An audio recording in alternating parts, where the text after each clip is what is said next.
bilet uстановka qilingandan keyin bitta chuqurga tushsam farq o'ynab qolmaydi, buni ko'p savol berishadi deb bizga mana qaraylik.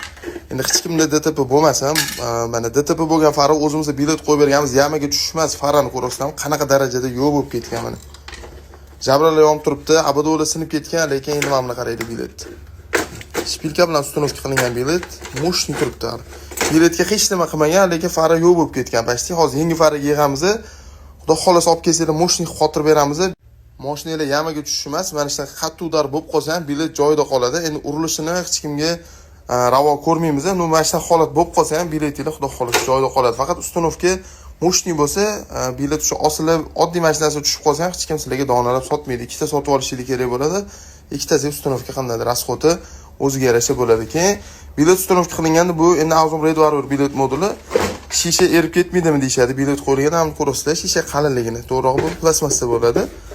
Plastmassa bu boshqacha material bo'ladi. Urilganda bu baklashga o'xshagan material emas, erib oqib tushmaydi mana. Urilganda ham sinib ketadi shishaga o'xshab, plastmassa bo'lsa ham. Bilet hech qanaqasiga eritib, oqizib yorib, nimadirlar qilib tashamaydi. Bemalol ko'ngil to'q qilsanglar bo'ladi. O'ynab qolmaslik hammasiga xudo xolasa 1 yil garantiya beramiz.